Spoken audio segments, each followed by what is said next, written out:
With the latest development coming in as far as the conflict in Middle East is concerned, though the ceasefire has already been announced, but what exactly is happening? Let's discuss that.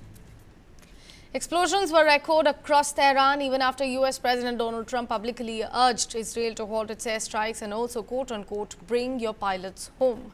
Despite the call for restraint, Israeli fighter jets carried out a strike on an Iranian radar installation near Tehran, citing violations by Iran. In fact, in a statement, the Israeli Air Force confirmed the strike, saying it was in direct response to Iranian actions. The statement added that following the conversation between President Donald Trump and Prime Minister Benjamin Netanyahu, Israel has refrained from launching further attacks. However, Iran's Atomic Energy Agency has said that Iran's nuclear program will resume without interruption and the program will not stop. Meanwhile, Ministry of External Affairs in a statement said that India welcomes reports of a ceasefire between Iran and Israel and the role played by the US and Qatar in bringing it about. India stands ready to play its part to help resolve the conflict.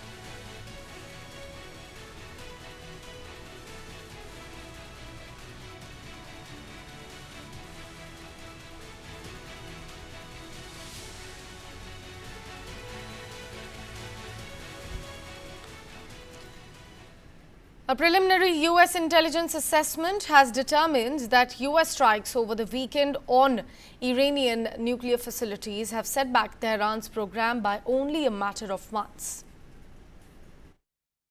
A preliminary U.S. intelligence assessment determined that U.S. strikes on Iran's nuclear facilities over the weekend only set its nuclear program back by a matter of months. That's according to 3 sources with knowledge of the matter. The classified assessment is at odds with the statements of President Donald Trump and Defense Secretary Pete Hegseth, who both said that the strikes had, quote, obliterated Iran's nuclear ambitions. Trump has said the attacks were necessary to prevent Iran from developing a nuclear weapon.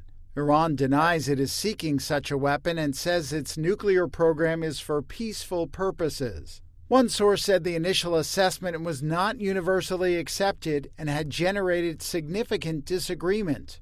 A U.S. official speaking on condition of anonymity said the U.S. did not know the extent of the damage yet. Still, the preliminary assessment indicated the strikes may not have been nearly as successful as the Trump administration has claimed. One of the sources said Iran's enriched uranium stocks had not been eliminated, and that the country's nuclear program may have been set back by only a month or 2. The Pentagon disputed the notion that the damage to Iran's nuclear program was minor. In a statement provided to Reuters, Hegseth said, quote, based on everything we have seen, and I've seen it all, our bombing campaign obliterated Iran's ability to create nuclear weapons. The White House did not immediately respond to a request for comment. In a statement to CNN, which first reported the intelligence assessment, White House Press Secretary Caroline Leavitt said the conclusion was, quote, flat out wrong.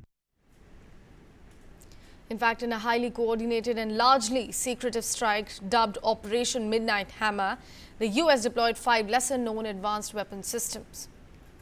Now, these weapon systems were used alongside Tomahawk cruise missiles, in fact, and GBU-57 bunker busters to hit Iran's key nuclear sites, Fordo, Natanz, and also Isfahan. AGM-88E AARGM is anti-radiation missiles launched by escort fighters, suppressed Iranian air defenses to shield B-2 bombers. Then miniature air-launched decoys mimicked U.S. fighter jets on radar, neutralizing Iranian integrated air defense systems. Post that, AGM-158 JASSM stealth cruise missiles with over 900 kilometers range stood by as backup. F-35s were armed with them as well.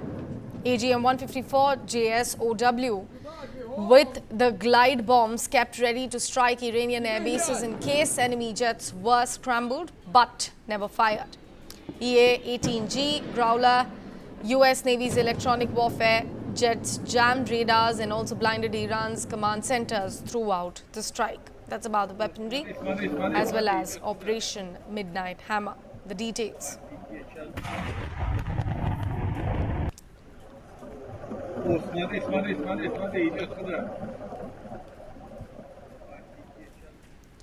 In fact, US President Donald Trump on Tuesday criticized both Iran as well as Israel for what he said were violations of a ceasefire between the two adversaries, just hours after he announced the truce would go into effect.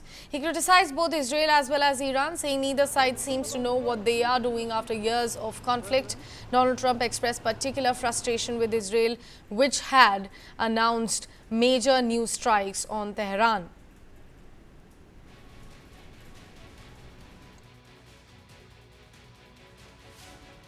I'm not happy with Israel.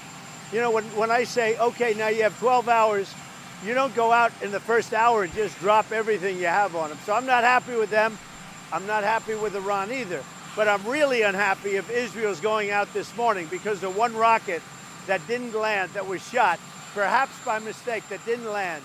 I'm not happy about that. You know what? We basically have two countries that have been fighting so long and so hard that they don't know what the they're doing. Do you understand that?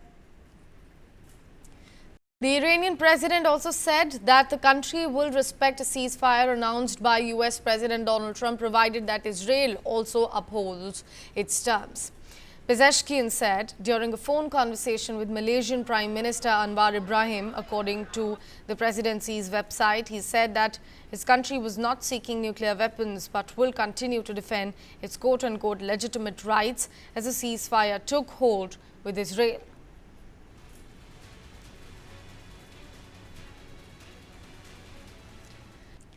Israel ordered strikes on Tehran in what it said was a response to missiles fired by Iran. Hours earlier, US President Donald Trump in fact had announced a ceasefire.